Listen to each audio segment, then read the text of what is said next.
Hey everybody, this week's episode of the Rahdo Recap is brought to you by Elf Creek Games, and hello everybody. I am coming to you once again from Baja, Mexico. We are at, I'm not quite sure how to pronounce it, Requesian Beach, something like that. And when we first got here, it was pretty slow and sleepy, but as you can see, it has gotten quite a bit busier now.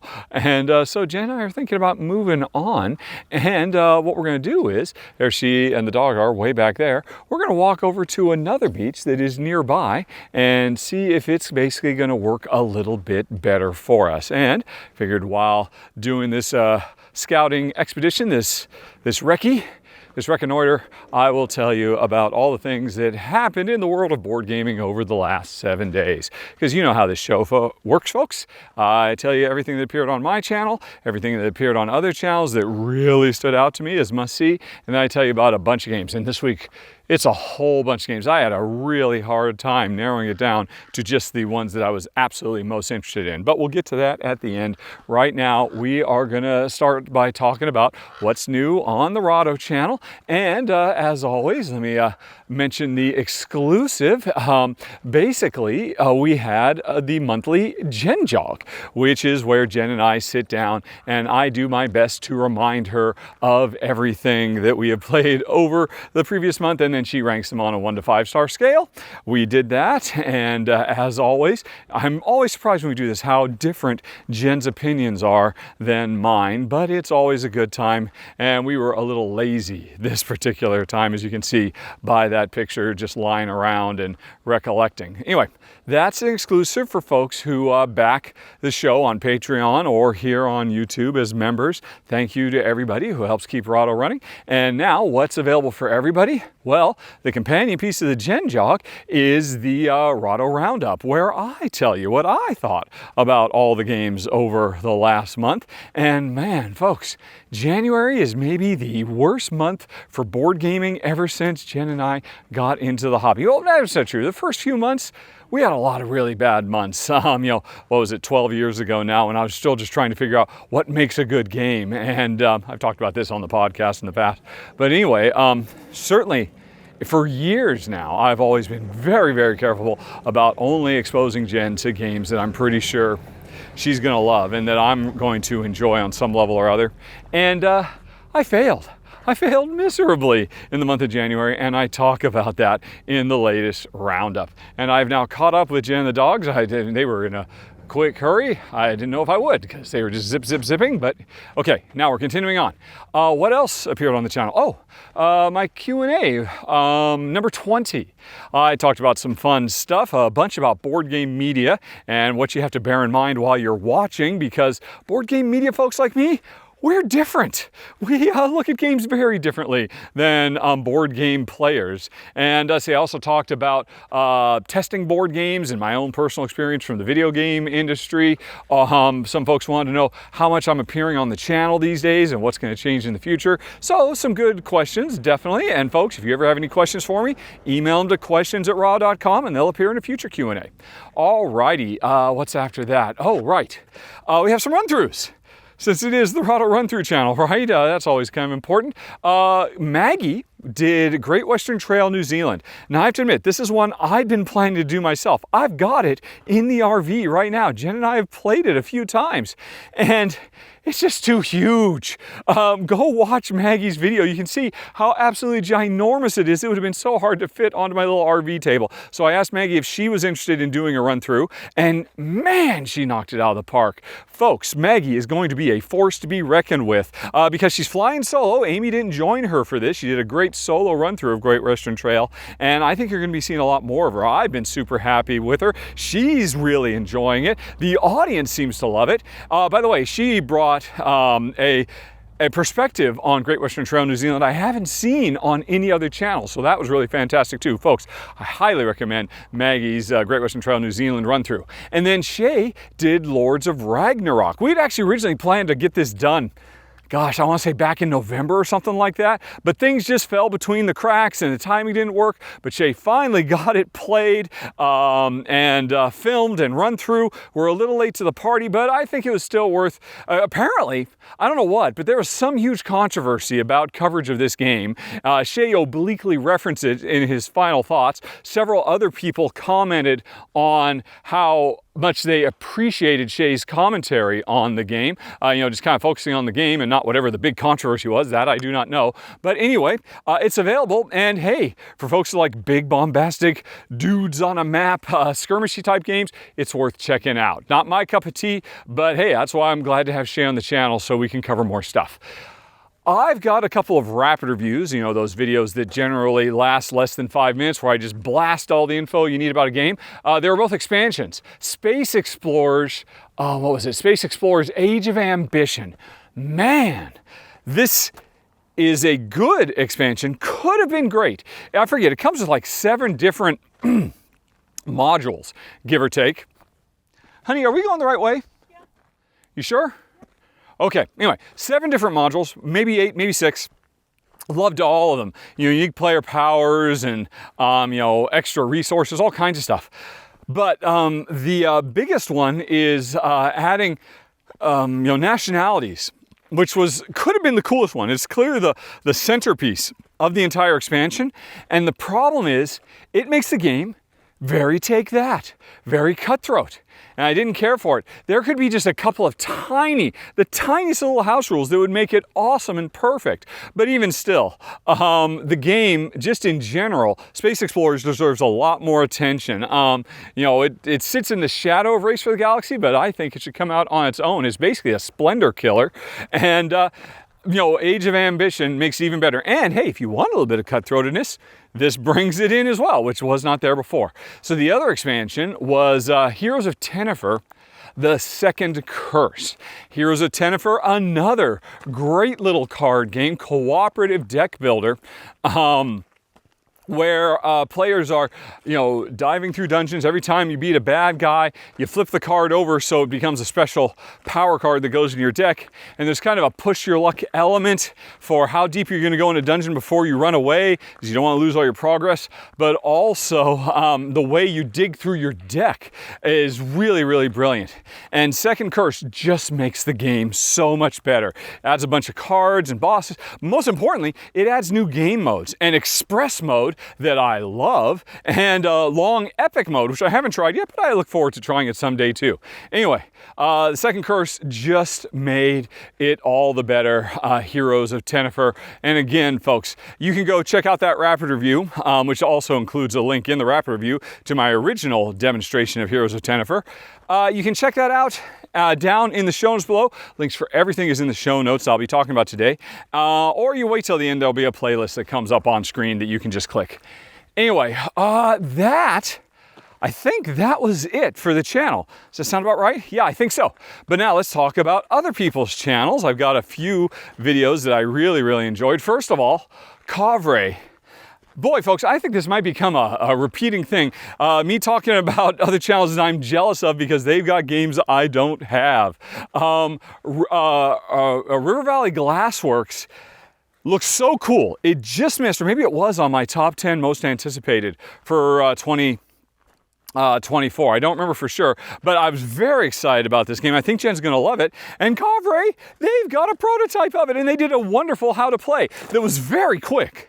They did a really great job summing up how the rules work in a really jam-packed episode, and they did a great job of getting across what makes the game interesting. And wow, those glass pieces look fantastic. I think I was right. Jen is going to be very, very interested in that game. So Kavre, good on you.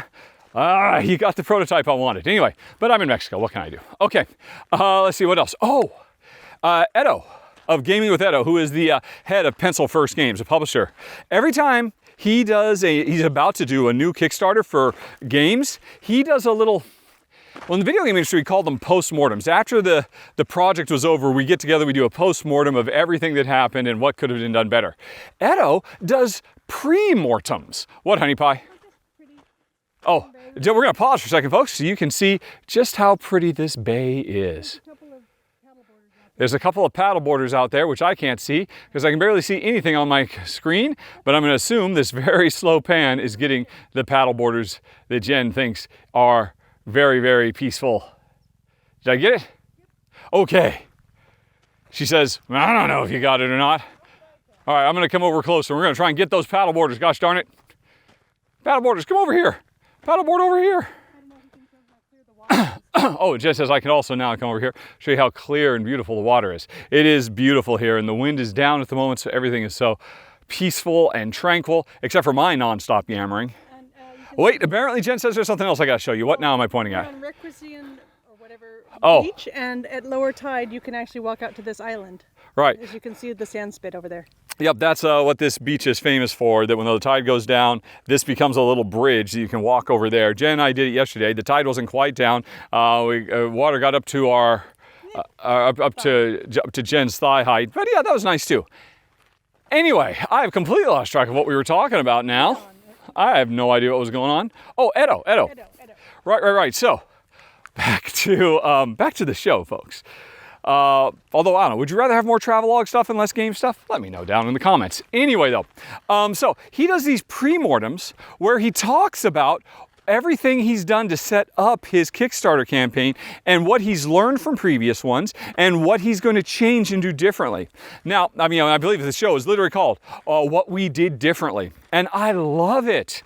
Maybe not everybody does because you don't really care how the sausage is made, but if you're at all interested in the board game industry, this is a phenomenal, very, very quick video to watch. Also, he made me aware of some board game controversies that I was completely missed. I always tend to miss these things, which was very interesting, and how he's learned to zig away from that stuff having to do with Tabletop Simulator, which is why I'm always pro Tabletopia over Tabletop Simulator, since Tabletop Simulator is basically just a piracy platform for board games. Yay! Anyway, that's neither here nor there. Edo didn't go into that. He just mentioned it obliquely, but long story short, his video, as always, is fantastic. What else is fantastic? The Tantrum House Saturday morning board game show. Folks, I've said it before and I'll say it again. This is the most impressive produced board game show in the entire industry. It's a freaking miracle how this group of people once a month get together and do a live stream that is practically up there with, you know, network TV production quality. We haven't seen production quality like this since Will Wheaton's Tabletop went away. It's an amazing platform to see a rapid fire blast of a lot of games. You know, some have been around for a while, some you have not seen or heard of before. There were some really interesting games in this month's, but I'm wanting to showcase it because they also talk quite a bit about Tantrum Con. You know, Tantrum House, they do a yearly convention, and I had no idea Tantrum Con was as big as it is. Geez Louise. So they were talking about, you know, behind the scenes stuff and their events there. It was a lot of fun. In addition to game stuff, them also talking about what it's like to run a board game convention. You can see what I love. I mean, I love just talking about games, but I like finding out more about the industry. And the Tantrum House Saturday show was fantastic for that. Oh, and then one more I've got, folks, for other people's channels. Rel Gaviola. First of all, it was Rel's birthday, and he did this epic, live stream on Twitch where he brought on special guests and he played a bunch of games, and those games are now making their way over to his YouTube channel. He actually has a few videos up. I could have mentioned several of them. I really enjoyed seeing Bonsonator on the channel and whatnot, but actually, if there's only one I was going to mention, it was Rel has a copy of Gloomhaven Buttons and Bugs. Rel has a copy of Gloomhaven Buttons and Bugs. Does anybody else in board game media have one? I don't think so. And he played a full session of it. And first of all, Rel, you're making me rethink that rather than driving up to Arizona and visiting Dan King, we need to turn around and come back to you so I can grab that. I want it so bad. But it was really great to see it in action. Basically, for folks who don't know, Gloomhaven Buttons and Bugs is a little solo-only, fast-playing, super express version of Gloomhaven that I've always thought was cool, but it looks even cooler now. And we've stopped dead in our tracks because of the mysterious shadow dog at the top of the hill. What do we do, Honey Pie? Okay. So you're saying, all righty. Well, I've never stopped in the middle of these shows, and I've still got quite a ways to go. Oh, I thought you were almost done. No, I'm not. I have only about halfway through the show. And now Jen has got me completely wrapped up in dog stuff here. Okay, so the dog seems pretty happy and friendly. Now he's wagging. I think it's fine. Okay, so we're bravely moving forward. As you can see, Daisy has no fear. Daisy is a rough and tumble street dog from the streets of Sicily. She was a stray, and it was so. She makes friends with everybody, including mysterious shadow dogs. So it's all fine, folks, and we can continue with the show. We are now to the point where I talk about games that I have discovered on my trips and travels through Board Game Geek. I've got a bunch, an absolute metric boatload to tell you about today. And none of them, I think only one of them actually has any pictures. So it's just gonna be descriptions and text, but let's get going. But wait, Jen says what? Hey, bye. Can you just tone it down a little bit? Because Okay, folks, after some quick discussion, Jen is going to continue on and reconnoiter the alternate, and I'm going to start walking back because it's going to take me an hour to edit all this stuff together anyway. It always does. This recap show's a lot of work. It was a lot easier back home when I just had my little filming studio and I could just bang them out. But life on the road adds challenges, doesn't it? Anyway, though, we are now going to finish her up as I walk back to the, walk back alone to the, whatchamacallit, the rig, the motorhome that we live in. So, new games. First of all of them, I'm probably most excited, and I'm surprised I'm most excited about Mayor of Chicago. It's a solo-only game from a relatively new publisher called, I think it's Impatience. Not Impatience, Impatience. You know, their info is on the screen right now, the Board Game Geek page, so you can see. And it's interesting, this game isn't coming out to 2025. Let me tell you right now, folks, 2025 is going to be a big year for this publisher. They had several games in the hopper that I could have talked about. You know, Mayor of Chicago was the most interesting one, but a very, very cool one coming from Reiner Kenichi as well, and several, I mean, really good stuff. But anyway, let me tell you about Mayor of Chicago. Why am I putting a solo-only game on my list when I mean, solo gaming is nice, but it's not necessarily my super jam. But I think this might be the first time I've actually talked about a solo-only game on the recap show. Why am I beating around the bush? You can see it on screen. It's from designer Javier George, has long been in my top 10 designers of all time. So anytime he does anything, I've got to check it out. And from the description on Board Game Geek, this sounds like a pretty sharp, fast-playing little card game where every turn, I think it was, you're going to draw a card and either play it face down so it expands your map of Chicago, or face up so it gives you a special power. And that's it. And I love that. If I'm going to play a solo game, I probably want it to be a fast-playing little deck of cards. And yeah, it looks very, very cool. I think folks should be paying attention to publisher Impatience. I think it's founded by Shady Torbay, the Oniverse guy. And he's really making a name for himself in this space. Anyway, what's the next game? Oh, yeah. Last Minute. Now, here's why I'm interested in this game. It's a real-time cooperative bomb defusal game, right? You've got 1 minute to defuse a bomb. It's like, all those scenes from the movies about don't cut the red wire and all of that. Players are working together. They're running out of time to do it. And so all that sounded interesting. I like the subject matter. I like a quick 1 minute real-time co-op game. But what really got my interest is the designer. It's from the designer of Sky Team, folks. Sky Team, another 2-player cooperative game with real-time elements, made all kinds of top 10 lists of 2023 for very good reason. It's absolutely freaking brilliant. So, the follow-up to that, I'm sorry, I do not remember the name of the designer, but the name of the designer is on screen right now, so you can see the name of the designer. Sky Team was freaking phenomenal. It was a revelation, and so I am, I'm very excited to see what he follows it up with. It's going to be a tough act to follow, but we got to check it out. What was that called? Last Minute. Then there is One Hit Heroes. I am very excited about this, and if all goes according to plan, I will be covering it on the channel. They could not send me a copy down here in Mexico, but it should be showing up at Dan King's place just in time for me to pick it up as we head back north through the states, back to Washington State. So I'll be able to film it on the road.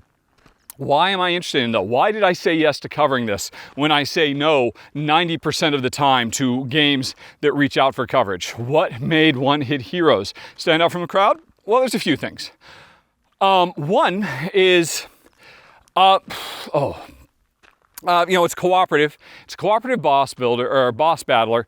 Pretty straightforward, fast card game.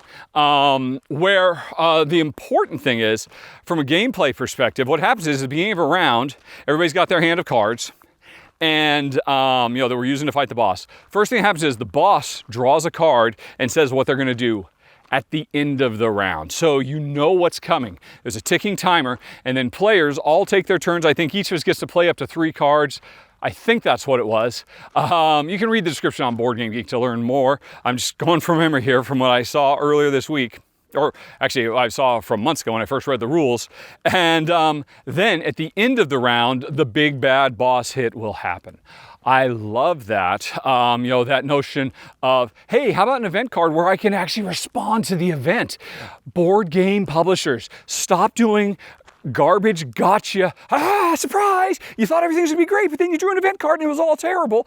Let us see the event card, give us a chance to respond to the event card, and then hit us with the event card. That's the way to do it. That's what One Hit Heroes does. Now, One Hit Heroes is not the only game that does this, but I'm always excited for when developers and designers are smart enough to realize the proper way to do fun in-game events. Anyway, that's not the main thing that really drew me in. Just wanted to check, make sure my mic was on. My fuzzy mic. The main thing is the title. One Hit Heroes means in this game, if you take one hit, you die. I love that. I love that extra sense of tension and excitement and gravitas that comes from having one hit point, effectively. There's no, I took a hit and now I got to heal myself back up and all that kind of stuff. Folks don't know, I was a video game designer for years. One of my first video game where I was the lead designer was Siphon Filter. And I never got a chance to do it, but in Siphon Filter, I always wanted to have this idea of, hey, yeah, if you get shot by a bullet, you die. You're out. You don't get to get back up. And I had a really elaborate system for it. It was way ahead of its time. The industry wasn't ready for it. Ultimately, Rainbow Six ended up doing it. Good for them. But anyway, I've always loved that idea of getting rid of the artificiality of the hit point. And What Hit Heroes does that. And that makes me very excited, which is why I cannot wait to check it out when I pick it up in Arizona. Dan King, I'm coming, Dan. Alrighty, stay alive, I will find you. Anyway, what's next? Sealed City. So, this one I'm really attracted to because of the subject matter. It's very, very intriguing. We are, fantasy, adventure, mercenary types in a small, fantasy city. And what happens is the city gets trapped under a dome, like that Stephen King book. And over 13 sessions, we will play through mission after mission, trapped inside the city with all the inhabitants of the city as things start to go wild. Now, the game doesn't actually, the description doesn't say exactly what happens, but I'm interested in, fighting monsters and stuff like that, but I'm more interested in dealing with the outcome of, we're all trapped in here and, things are starting to go crazy and, people are trying to break out. And I think I don't know what they're going to do. I don't know how far they're going to take it. Maybe it will just be fighting monsters over and over again. But if they really push the idea, it could be a very exciting and unusual circumstance. So I'm really interested in this, particularly because it's a 13 campaign or mission or session campaign, and you can play over and over again. Every time you play, the village will apparently evolve in different ways depending on the choices you make. So that's really intriguing. I'm also intrigued by the fact is that over the first few missions, your backstory, the mysterious backstory of your roguish mercenary will be revealed again by the choices you make. So I love this experiment in board game narrative storytelling. I love this setting. There's almost nothing about the gameplay, which is normally what I pay attention to most, but there's so many things around this that really pulls me in. I'm very excited. Then we've got, this is going to be a big deal, folks. Watch for Kinfire Council. Now, Kinfire Chronicles has been a major hit. People love it. Kimberly, oh man, I think it was in her top 5, maybe like her number 2 game of the year. And everybody loved it. No surprise there. Kevin Wilson, has got over a decade of experience making these kinds of big, bombastic, narrative, fantasy, adventure games, and Kinfire Chronicles was an excellent example of the form, I guess. But anyway, this is a sequel set in the same world, but now he's making a Euro game out of this world because, I guess after the events of Kinfire Chronicles, we are now trying to work together to govern a city in Kinfire. And so that means we are, voting on new laws, dealing with the rise of a cult in the town and whatnot, and, just doing all the normal stuff, the Euro type stuff that I love, but in a cool fantasy setting. What's really interesting is, like I said, there's apparently a rival cult growing in power in the town that we have to keep under control. It's possible, though, that left unchecked, the cult will take over the town, in which case all the players lose, except for the player who has the fewest victory points at that point. And then it turns out, oh, they were the ones who were the traitor on the council, and they pull off a win. I've seen this in other games. I always think it's very, very cool, and it's a cool way to do traitor mechanisms in a two-player game. So Kinfire Council, sign me up. I want to check it out. Then we've got Regicide Legacy. Now, this is, it was 2020, Regicide came out. And it was really interesting because it was a cool fantasy game that everybody was raving about, everybody was buzzing about, even though the entirety of the game, you could play with just a deck of standard 52 cards. Jacks, queens, kings, aces, 1 through 10 in the 4 suits. They basically made this really very, very smart battle for dominance card game. And then, they sold it. And really all you were buying were the rules and their cool customized looking cards, but anybody could play it, which is, anyway, but it was getting a ton of buzz back in 2020. Everybody was talking about it, everybody was excited about it until it got picked up for publishing, proper, broader publishing by a publisher that if we were to say it was problematic is a bit of an understatement. And I mean, this publisher was so bad, although it didn't come to light until later, that the developers of Regicide cut ties and said, look, we're trying to get the rights for our game back. We want nothing to do with this publisher. And this publisher is gone now. They are out of business because their head was just... He was let's just say a jerk. Let's just leave it at that. He reveled in being a jerk. So anyway, unfortunately, Regicide, at the height of its potential, just kind of didn't really catch on because there was all this other stuff going on. And that was always kind of a shame. I always wanted to play it, never got a chance to. But anyway, they're back now. They've got it, and they're publishing it themselves. And Regicide Legacy is a campaign game. I don't think it's a proper legacy game. I don't think you're ripping up cards or putting stickers on stuff or anything like that. It's just a cool, probably 10, 12 chapter campaign you can play. And that's very interesting to me because I think that means they're probably going to have a bunch of special stuff that means you can't play it with just a deck of 52 cards. Probably the first game of it you can play with just 52 cards, but there's a reason to go out and buy it now other than just, well, of course, reason enough just to support the developers who came up with the thing. By the way, folks, I have made it back. Oh, I am now going to sit down and enjoy that view, which is our front door view, until Jen gets back. But anyway, so, phew, there we go. Life on the road is good. Anyway, so they turned it into a campaign game. They'll add a bunch of new stuff, twists and turns. I'm sure you can play through multiple times. You can probably play in each chapter. I don't really know a lot of the particulars, but again, I remember back in 2020, everybody was raving about Regicide, and so now I'm so excited that it is going to get more of a chance to find the audience it always should have had. Okay, then we've got Factory of Dreams. So this one is a word game, right? Where we are trying to develop the perfect dreams for, I forget what the name of the king of slumber is. But anyway, it's a cooperative game where we're trying to successfully create 5 dreams based on the objectives we have in a given round.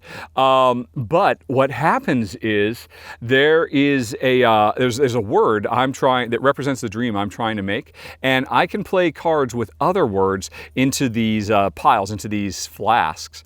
And as I put more of these words in, you have the opportunity to say, oh, that plus that, maybe the dream I'm trying to do is the other thing. I think that sounds really, really cool. I really like the idea quite a bit, in the same way I love code names and other games like that. So a new one of that style is very, very interesting, especially if it works well for 2. Time will tell if Factory of Dreams does work well for 2, but from what I've read, it sounds like it very much could. Then we've got Aphelion. Now, I've got no better way to describe this game, folks, than to say this sounds very much to me like No Man's Sky, the board game. I don't know what else could it possibly be. If you don't know No Man's Sky, it's an infamous game. It's huge, broad, all about exploring an infinitely randomly generated universe. Setting up outposts, fighting monsters, leveling up, doing all kinds of stuff. It's basically living a life of a space explorer with complete limitless a universe to explore. Right? So No Man's Sky got a lot, it had a bad launch, but over time it got much, much better.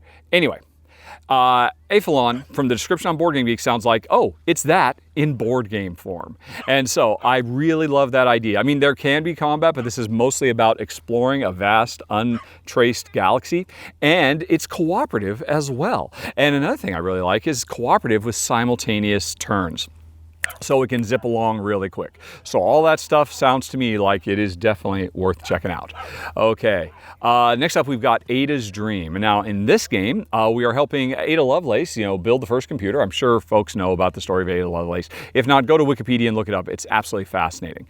So I like the subject matter. I like that publisher Alley Cat Games, who are pretty much always can be counted on to make really, really high quality, fun, smartly designed games. They've got a really great sixth sense about what makes for fun play. They always choose wisely. So anytime they do anything, I'm interested. But Alley Cat Games says this is going to be the first of their advanced line of games. I don't know quite what that means, but it sounds like this is going to be pretty heavy, heavier than what they've done. They've done some fairly heavy games in the past, or medium weight games, but that's not what pulls me in, folks. 2 words: dice rondelle. You had me at dice rondelle. I love dice drafting, dice worker placement, dice manipulation. I love rondelles. I want to see these two things working together. Okay, then maybe like Teletum did last year, or maybe something completely new. Who knows? What was it? Ada's Dream. Gotta check it out for that. Then, okay, I think we're at the last one, folks. Man, this has been a long episode. We have got Chef's Table. So this is a cooperative game where players are working in high class kitchen, like a 5-star Michelin whatever restaurant.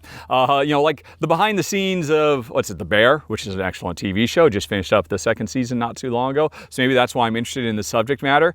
So I'm drawn in because I love the idea of working cooperatively in a kitchen. We've had a few of those like Kitchen Rush and whatnot, but for the most part, these tend to be competitive games, and that makes no sense to me. We should all be working together to try to have the best for the restaurant. And it's all about manipulating dice, which represent the ingredients. The higher the value of the die, the higher quality ingredient. We've got menus to make for the head chef and all of that.